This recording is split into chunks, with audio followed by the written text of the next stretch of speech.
pues como decíamos, hoy estamos celebrando el Domingo de Resurrección y estamos celebrando y estamos recordando de una manera especial aquel primer día de la semana en el que Jesús resucitó, en el cual Él se levantó de la tumba como una señal indubitable, inequívoca de que Él había vencido a la muerte y al pecado. La resurrección, hermanos, no es solo un componente del Evangelio, sino que es el acontecimiento principal y la consumación de la obra expiatoria de Cristo. La cruz y la muerte de Jesús en la cruz es central en el Evangelio, pero sin la resurrección, la cruz no tendría sentido. Sin la resurrección no habría esperanza de salvación de nuestros pecados. Pablo escribe a la iglesia en Corinto, en 1 Corintios capítulo 15, y él dice, si Cristo no resucitó, vana es nuestra predicación, vana es vuestra fe. Si Cristo no resucitó, vana es vuestra fe y estáis aún en vuestros pecados.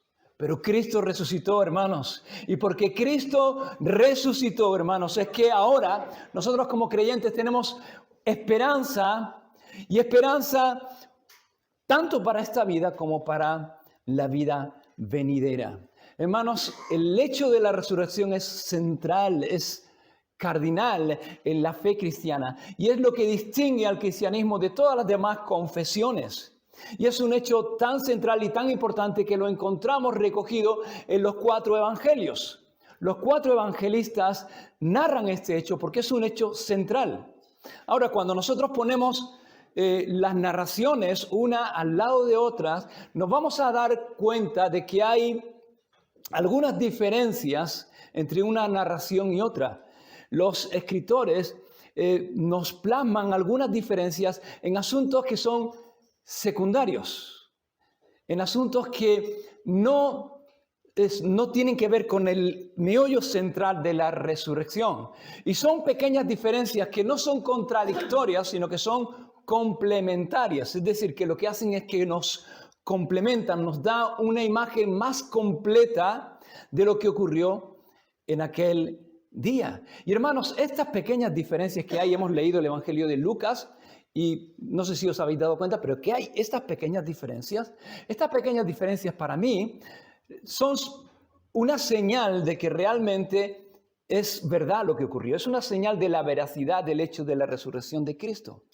Porque si esta historia de la resurrección fuera algo que los primeros discípulos inventaron, ellos se habrían puesto de acuerdo en todos los detalles de la narración de la resurrección. Ellos se habrían puesto de acuerdo en la historia, en los detalles, la habrían memorizado y la habían transmitido así, de esta manera, memorizada. Pero no fue así porque esta no es una historia que ellos memorizaron, sino que fue algo que ellos experimentaron, que ellos vivieron, que ellos vieron con sus propios ojos. Y lo que hicieron es narrar los hechos, narrar el hecho de la resurrección, tal como ellos lo vivieron, tal como ellos lo experimentaron y como ellos indagaron.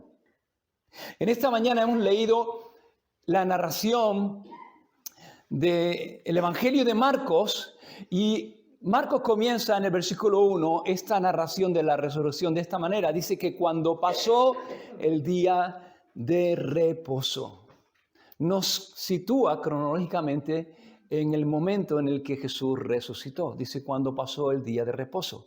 Jesús fue apresado en Getsemaní la noche del jueves después de la cena pascual con sus discípulos, como vimos hace unos días.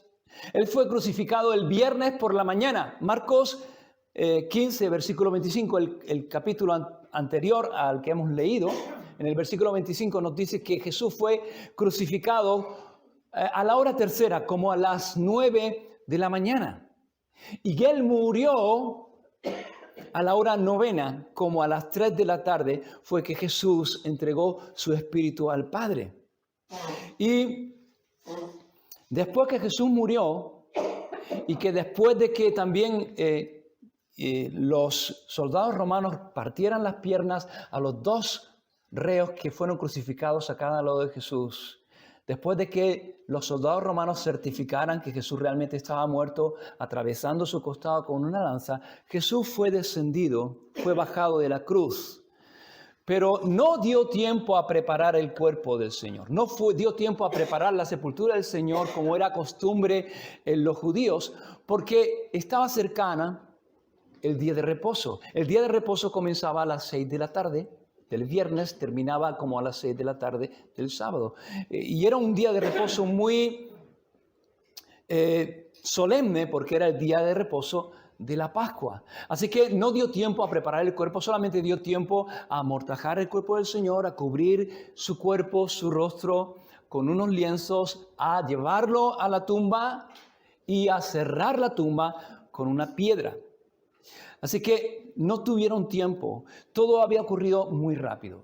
Y hermanos, si leemos el Evangelio nos damos cuenta de que todo se precipitó muy rápido. Desde la tarde del jueves, cuando el Señor se reúne con sus discípulos para tomar la última cena y ahí les recuerda una serie de verdades importantes para ellos y también para nosotros, hasta que llega la tarde del viernes en la cual el Señor es sepultado, habían ocurrido muchas cosas difíciles y traumáticas para los discípulos, y habían ocurrido muy rápido. Y a mí a veces me gusta, cuando leo la Escritura, ponerme en los zapatos de los personajes bíblicos. No sé si a ti te pasa. Pero, hermanos, ponte en el lugar de los discípulos. Ponte en el lugar de ellos. En el lugar de estas personas que amaban al Señor, que habían dejado todo por seguir al Señor. El viernes para ellos fue un día horrible, terrible. Un día traumático, un día en que yo estoy convencido de que ellos estaban en estado de shock porque no se esperaban esas cosas, aunque Jesús les había hablado de esas cosas. El sábado fue un día gris, fue un día de profunda tristeza, un día de lágrimas, un día de llanto. Pero cuando llegó el primer día de la semana, salió un nuevo sol, hermanos. Comenzó un nuevo día y comenzó una nueva semana, y para ellos iba a comenzar también un nuevo tiempo, algo diferente. Y el Señor en un momento iba a cambiar su tristeza en gozo. Y más gozo aún cuando entendieron la razón por la cual Jesús había resucitado. Y hermanos, nos dice Marcos que cuando pasó ese día de reposo, de tinieblas, de oscuridad, de lágrimas, de llanto, el primer día de la semana judía, que es el domingo, y en ese día ocurrieron estas cosas, dice que María Magdalena, María la madre de Jacobo y Salomé compraron especies aromáticas para ir a ungirle. Y muy de mañana, el primer día de la semana, vinieron al sepulcro. Ya ha salido el sol. Vemos este grupo de mujeres que se dirigen muy de mañana al sepulcro, al lugar donde Jesús fue sepultado. Otros evangelios nos dicen que cuando ellas salieron hacia el sepulcro, era todavía de noche. No sabemos dónde ellas estaban residiendo, dónde ellas estaban parando en Jerusalén. Sabemos que Jesús, cuando iba a Jerusalén, él paraba en Betania, que era como una aldea que estaba casi a más o menos unos 3 kilómetros de Jerusalén. Es posible que ellas también estuvieran allí, en Betania, y ellas salen de ese lugar y hay un trecho, hay como unos 3 kilómetros. Hay un tiempo para llegar donde está el sepulcro del Señor. Y ellas salen cuando es todavía oscuro, cuando todavía es de noche, pero cuando llegan a ese lugar ya ha salido el sol. ¿Y quiénes eran estas mujeres? Pues Marcos nos menciona aquí a 3 de ellas. Nos habla acerca de 2 Marías. Una es María Magdalena. Y Magdalena no es el apellido, sino que Magdalena hace referencia al lugar de donde era esta mujer. Esta mujer era de Magdala, que era una ciudad de Galilea, que estaba en la costa del mar de Galilea. Así que esta mujer era María de Magdala, María Magdalena. Y también nos habla acerca de otra María, que nos dice que es María, madre de Jacobo o de Santiago. Este Santiago no es el Santiago que escribió la epístola que tenemos en la Biblia. Es uno de los discípulos de Jesús, de los apóstoles del Señor. Santiago o Jacobo el menor, y también menciona a otra mujer llamada Salomé. Y hermanos, es interesante porque estas son las mujeres, había alguna más, que se dirigían en aquella mañana, muy temprano, al sepulcro. Y es interesante porque justo unos versículos antes de esta narración, en Marcos capítulo 15, versículo 40, Marcos dice que también había allí algunas mujeres mirando de lejos, entre las cuales estaban María Magdalena, María la madre de Jacobo el menor y de José, y Salomé, quienes cuando él estaba en Galilea le seguían y servían, y otras muchas que habían subido con él a Jerusalén. Fueron estas mujeres y fueron las mujeres las que estuvieron cerca del Señor cuando Jesús estaba muriendo. Los discípulos todos habían huido, solamente Juan permaneció cerca del Señor mientras él moría en la cruz. Pero estas mujeres estaban allí viendo al Señor y estaban con el Señor y viendo al Señor mientras Jesús estaba agonizando y estaba muriendo en la cruz. Y son estas mujeres las que el primer día de la semana, muy temprano, se dirigen al sepulcro. Los discípulos se quedan en casa. Ellas van al sepulcro y van con una intención, van con una meta, que es ungir el cuerpo del Señor. En Lucas capítulo 8 se nos dice algo más acerca de estas mujeres. El versículo 41 nos dice que eran mujeres que seguían a Jesús y servían a Jesús. En Lucas capítulo 8 se nos dice que muchas de estas mujeres seguían y servían al Señor por una razón, porque eran mujeres a las cuales el Señor había sanado de diferentes enfermedades y algunas de ellas también habían sido liberadas de demonios.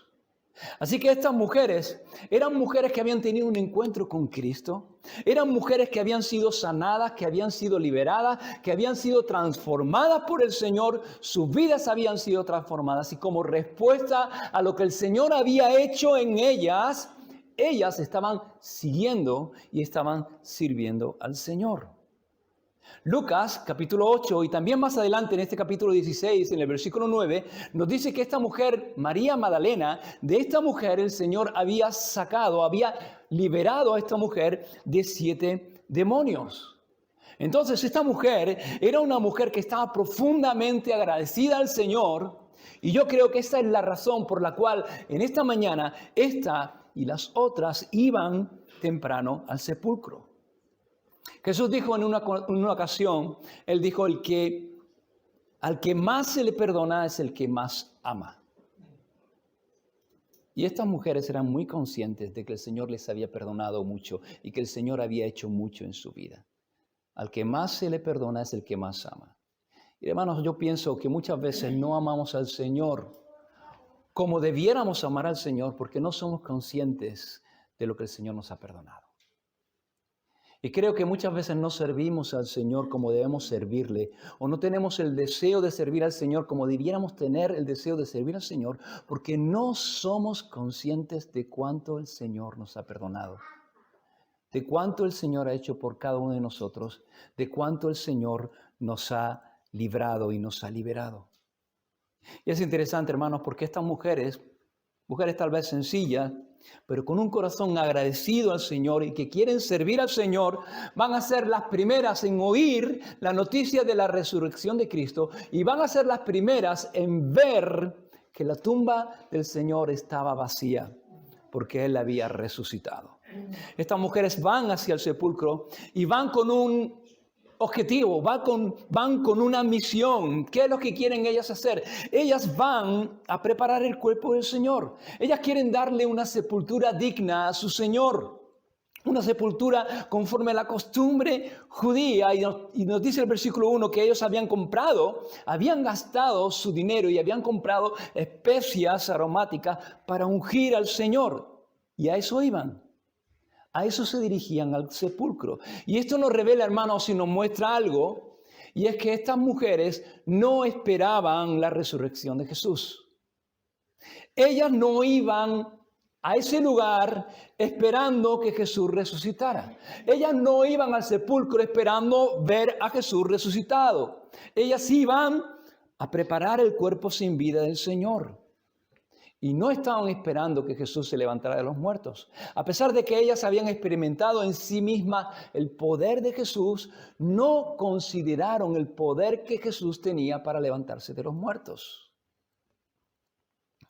No estaban esperando a un Jesús resucitado. Lo que esperaban encontrar en la tumba era un cadáver y lo que esperaban era poder ungir el cuerpo del Señor.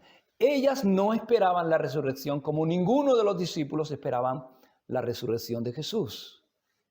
Y ellas van hacia la tumba, se van muy temprano y mientras van por el camino, ¿cuál es el tema de conversación que tenían estas mujeres? Nos dice el versículo 3 que iban hablando entre ellas y se decían unas a otras, ¿quién nos removerá la piedra de la entrada del sepulcro? Ellas van hablando entre ellas mientras van al sepulcro y ellas van preocupadas. Ellas tienen una preocupación. La preocupación es, ¿qué vamos a hacer con la piedra? Porque la piedra que cubría el sepulcro del Señor era una piedra muy grande y ellas no iban a poder moverla. Era una piedra grande. Y Marcos no lo menciona, pero hay otros obstáculos. Hay otros obstáculos que ellas se podían encontrar y que estaba allí en la tumba del Señor. Otros evangelios, Mateo capítulo 27 nos dice que la tumba no solamente estaba cubierta con una piedra muy pesada, sino que también en la tumba había una guardia romana que había sido puesta allí para vigilar la tumba y que esa tumba tenía un sello romano para que nadie la abriese y que la guardia estaba allí para que nadie se acercase a la tumba. Y ellas saben que hay obstáculos, hay un obstáculo que ellas no pueden salvar, ellas no pueden mover la piedra. Saben que hay obstáculos, pero no por ello se quedan en casa. Hay obstáculos, pero a pesar de ello, ellas van con la esperanza, esperando y con la esperanza de poder hacer lo que ellas tenían en su corazón, esta última obra de amor por su maestro. Y cuando llegan a ese lugar, se encuentran con una sorpresa, y la sorpresa es que la piedra había sido removida y que el sepulcro estaba abierto. Dice el versículo 4 que cuando miraron, cuando alzaron los ojos, vieron removida la piedra que era muy grande. Estas mujeres estaban preocupadas por cómo iban a hacer algo que finalmente no tuvieron que hacer. Estas mujeres estaban preocupadas por cómo iban a enfrentar algo que finalmente no tuvieron que enfrentar. Porque el problema que ellas tenían y en el cual ellas iban pensando y que no sabían cómo resolver, ya lo había resuelto Dios. Dios ya había abierto la tumba. Y a veces, hermanos, en nuestra vida pensaba que es un poco así. A veces nos pasamos la vida preocupados por el futuro, por lo que va a ser, por cómo vamos a resolver los problemas que nos puedan venir, por cómo vamos a enfrentar las situaciones que nos puedan venir en un futuro, y nos encontramos que vivimos preocupados por qué vamos a hacer ante situaciones que luego no se presentan, ante circunstancias que luego no ocurren. Porque, hermanos, el Señor sigue obrando. Y cuando nosotros queramos servir al Señor y queremos vivir para el Señor, no vamos a encontrar problemas, pero el Señor está con nosotros y el Señor va adelante. Así que estas mujeres llegan allí y la piedra ya había sido quitada, el sepulcro ya estaba abierto y la piedra fue quitada, pero ¿para qué? ¿Y por qué tenía que ser quitada la piedra? La piedra tenía que ser quitada para que Jesús saliese del sepulcro. ¿El Señor necesitaba que la piedra fuese removida para salir de la tumba? No. El Señor no necesitaba que nadie abriese la tumba ni que nadie removiese la piedra. El Señor atravesaba paredes. La tumba fue abierta y fue quitada para que las mujeres pudieran entrar y las mujeres pudieran ver que la tumba estaba vacía, para que pudieran ver y para que pudieran creer, hermanos. Y la piedra movida, hermana, es un testimonio para la humanidad, es un testimonio para cada uno de nosotros de que Jesús ya no está en la tumba está vacía.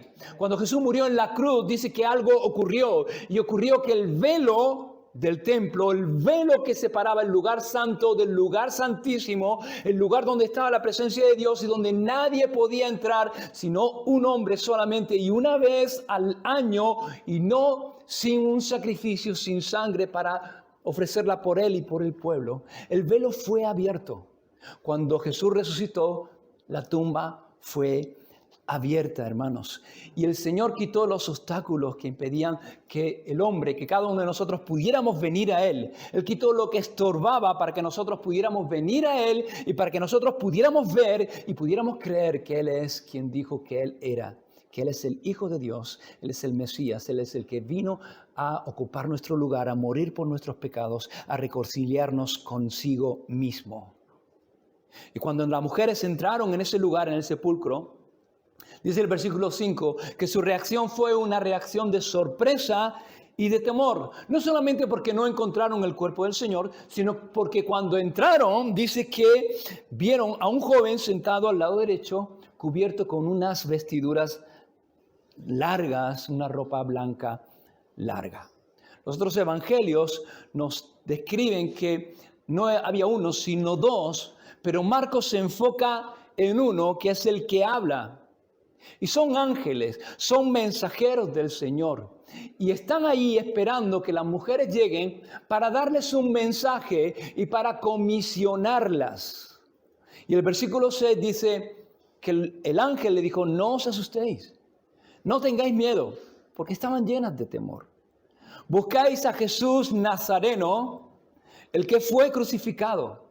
Y hermanos, esto es importante. Jesús fue crucificado. Jesús murió, realmente murió. Y Pilato confirmó su muerte. Pero Él fue crucificado. El que fue crucificado ha resucitado. El que murió ya no está muerto, sino que ha vencido a la muerte. Y dice el ángel, no está aquí, porque esto es una tumba. Y Jesús no está muerto, ha resucitado. ¿Por qué buscáis entre los muertos al que vive? Mirad dónde le pusieron. Ahí está el lugar. Ese es el lugar donde pusieron a Jesús cuando estaba muerto, pero no está aquí, porque ya no está muerto.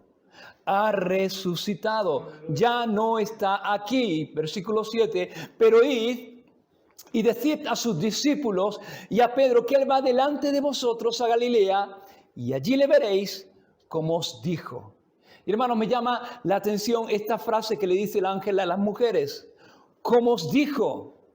Porque el ángel está diciendo a las mujeres, esto es algo de lo que el Señor, de lo que Jesús ya había hablado a los suyos. Es algo que está sucediendo tal y como Jesús dijo que iba a suceder. Como Jesús lo anticipó. Esto era el plan de Dios. Y fíjate lo que Jesús les había dicho a sus discípulos.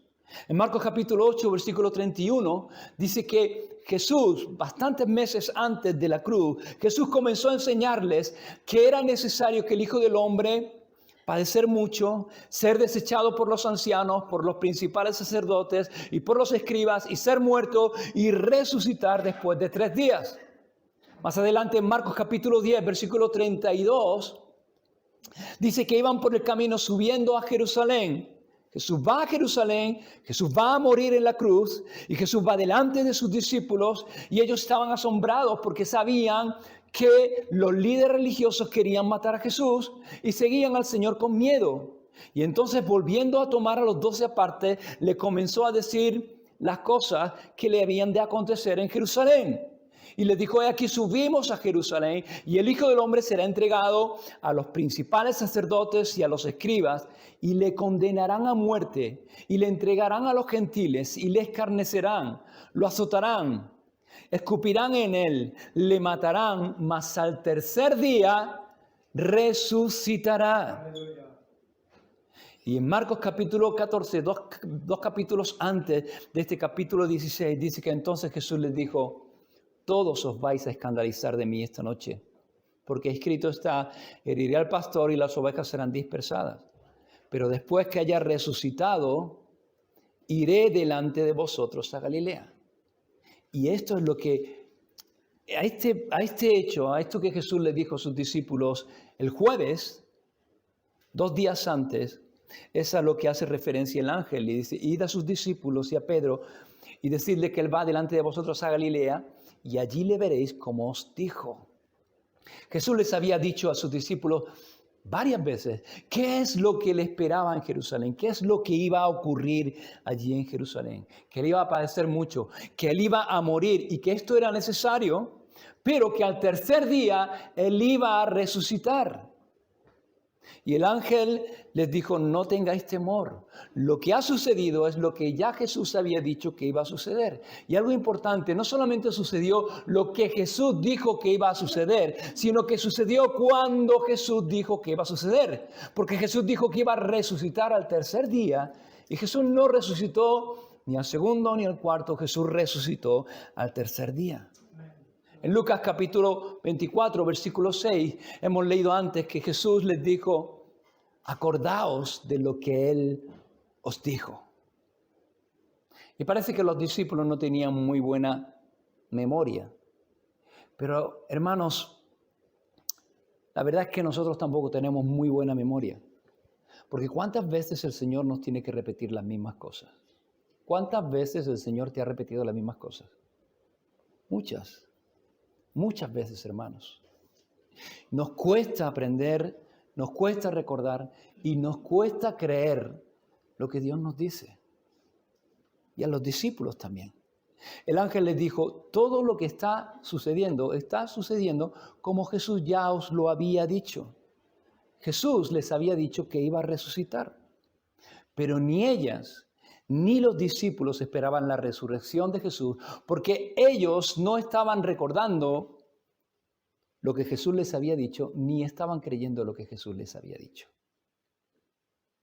Y pasaron un viernes horrible, y pasaron un sábado lleno de tristeza, de dolor y de lágrimas, porque no estaban recordando lo que Jesús les había dicho, ni estaban creyendo lo que Jesús les había dicho.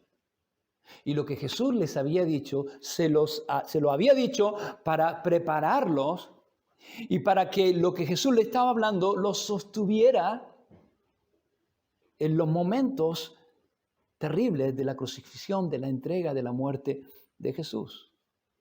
Y hermanos, todos pasamos por momentos difíciles, todos pasamos por dificultades, todos pasamos por situaciones en las que nos encontramos y nos podemos encontrar así, nos podemos encontrar perdidos, desilusionados, tristes, con angustia. ¿Y qué es lo que tenemos que hacer, hermanos, cuando pasamos por momentos así? ¿Qué es lo que tenemos que hacer? Lo que tenemos que hacer es lo mismo que les dijo el ángel a las mujeres. Tenemos que acordarnos de lo que Él nos dijo. Tenemos que acordarnos de lo que Él nos dice en su palabra. Que Él nos dice en su palabra que en el mundo tendremos aflicción. Pero no solamente tenemos que acordarnos de lo que Él nos dice en su palabra, nos tenemos que acordarnos de las promesas de su palabra. Que Él nos dijo que en el mundo tendríamos aflicción, pero Él nos dijo también, confiad, yo he vencido al mundo. Amén. Y lo que Jesús nos dice, hermanos, en la calma es lo que nos sostiene en la tormenta. Por eso es tan importante, hermanos, que pasemos tiempo de comunión con el Señor. Pasemos tiempo delante de su palabra y escuchemos lo que el Señor tiene que decirnos. Por eso es importante, hermanos, que recordemos lo que el Señor nos dice y que creamos lo que el Señor nos dice y pongamos nuestra confianza en su palabra. Porque la palabra del Señor es lo que nos va a guardar y lo que nos va a sostener en momentos de incertidumbre, en momentos de oscuridad, en momentos en los cuales nos sentimos perdidos, en momentos de tormenta. Y todo está ocurriendo, pero está ocurriendo como el Señor les había dicho que iba a ocurrir. Como el Señor había establecido. Versículo 7 dice que entonces estas mujeres son comisionadas. Les dicen, id y decid a los discípulos, he aquí, Él va delante de vosotros a Galilea y allí lo veréis como os dijo. Y estas mujeres tienen que ir, tienen que contarlo, tienen que hablarlo, tienen que comunicar el mensaje. El ángel le dice, id y decid a los discípulos y a Pedro que Él va delante a Galilea y allí le veréis. Y aquí hay un detalle que no es pequeño, porque el mensaje es para los discípulos, pero también va personalizado. ¿Para quién? Para Pedro. El ángel dice, decid a sus discípulos y a Pedro. La tradición dice que Marcos fue discípulo de Pedro y que mucha o la mayor parte de la información que Marcos recoge en su evangelio viene de la fuente de Pedro, viene a través de la fuente de Pedro. Es el evangelio de Marcos, pero muchos ven, es el evangelio de Pedro, que Pedro transmite a Marcos. Y es el único evangelio en el que encontramos este detalle, el detalle de que el ángel le dice a la mujer, id y decid a sus discípulos y a Pedro que él va delante a Galilea. Y Pedro nunca se olvidó de este detalle. Los demás evangelistas lo omiten, pero Pedro nunca olvidó que el mensaje que oyó ese domingo era para todos, pero también era para él personalmente. Y Pedro necesitaba recibir ese mensaje de una manera personal. Necesitaba escuchar ese mensaje, esa noticia, que ese mensaje, que esa noticia era para él. Y era para él de una manera personal. ¿Por qué? Porque como sabéis, Pedro solamente hacía 2 días había fallado de una manera estrepitosa al Señor. Pedro, cuando Jesús les dice, esta noche todos os vais a escandalizar de mí. Pero dice, Señor, aunque todos se escandalicen, yo no me voy a escandalizar. Pero dice, Señor, yo quiero seguirte y yo te voy a seguir, yo no te voy a negar. Aunque me cueste la vida, aunque tenga que poner la vida, yo estoy dispuesto a poner la vida por ti. Y resultó que esa misma noche Pedro negó al Señor 3 veces de una manera miserable. Y Pedro estaba triste, como todos los discípulos estaba triste. Pero en el corazón de Pedro no solamente había tristeza, en el corazón de Pedro había culpabilidad.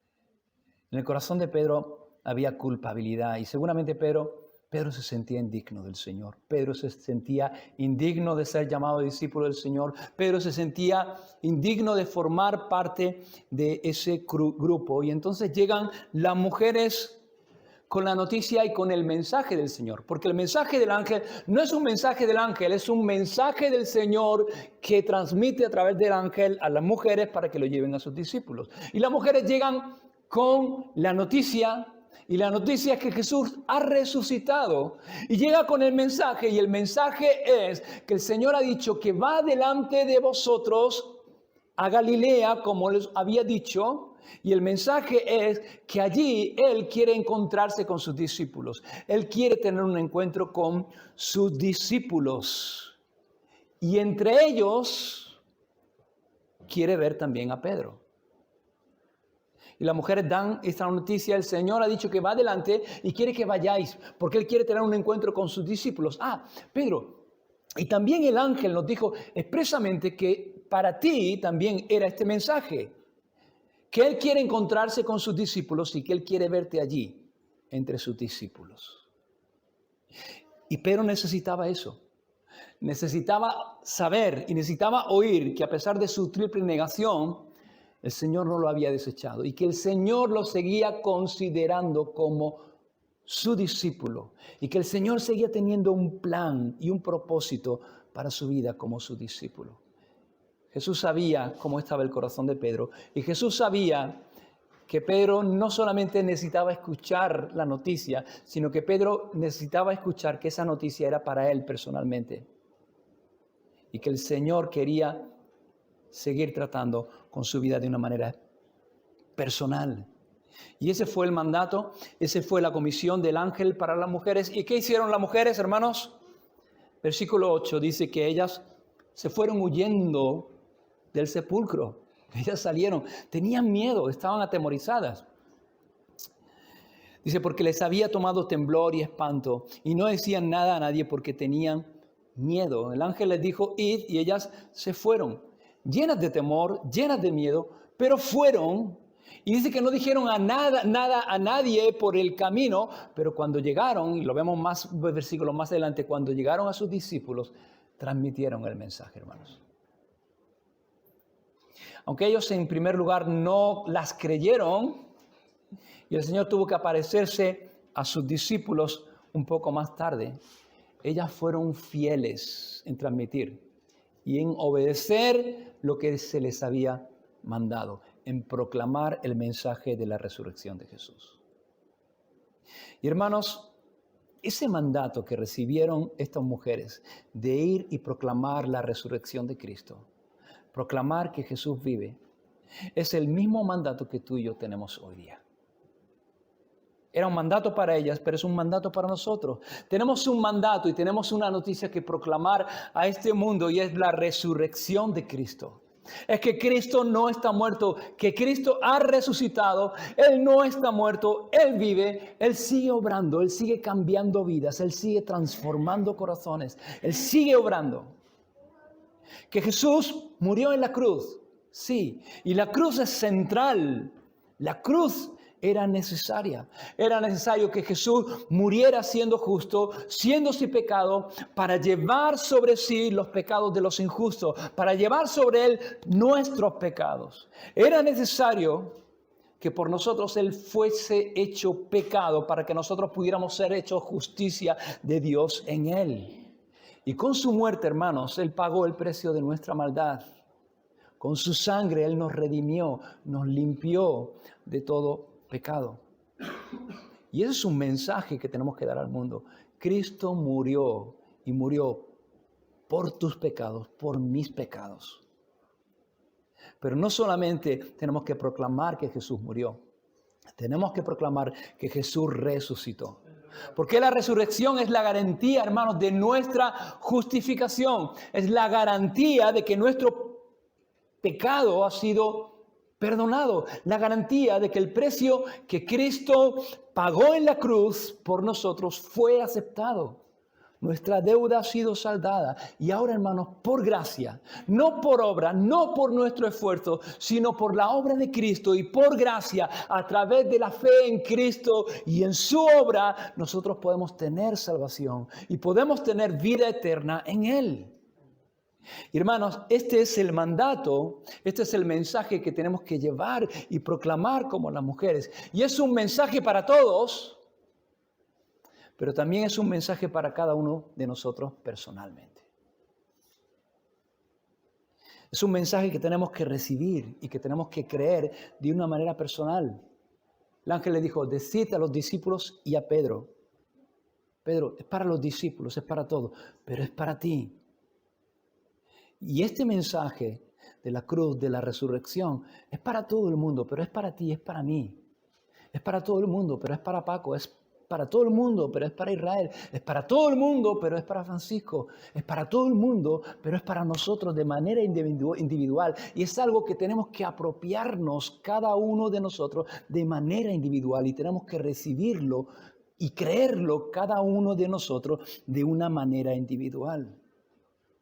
La resurrección, hermanos, y estoy terminando, la resurrección del Señor nos habla de una nueva oportunidad, como la recibió Pedro. La resurrección nos habla de que hay lugar en Jesús para aquel que ha fallado, como Pedro. Hay lugar en Jesús para aquel que ha fallado, y todos, hermanos, hemos fallado. Todos hemos pecado, pero podemos ser perdonados porque Jesús murió por nuestros pecados. Y no solo murió, sino que resucitó para nuestra justificación. Y esa es la noticia, hermanos. La noticia que las mujeres llevaron en aquella mañana, en aquel primer día de la semana, en aquel domingo, a los discípulos. La noticia que luego Jesús encomendó que sus discípulos trasladaran y proclamaran en el mundo. Y la predicación de los discípulos era Cristo, su muerte y su resurrección. Y es la noticia, hermanos, que tenemos que proclamar cada uno de nosotros hoy día, en este tiempo, en esta generación, porque es lo que este mundo sigue necesitando. Sigue necesitando entender la muerte de Cristo y saber el significado de la resurrección del Señor. Amén. Una misma visión para un nuevo siglo, una generación que levanta a Cristo y se une en oración, clamando por España. Nuestra nuestras posesiones, nuestros corazones pertenecen al Señor de señores, no importa el precio, salva nuestra España, las barcas y las redes listas son.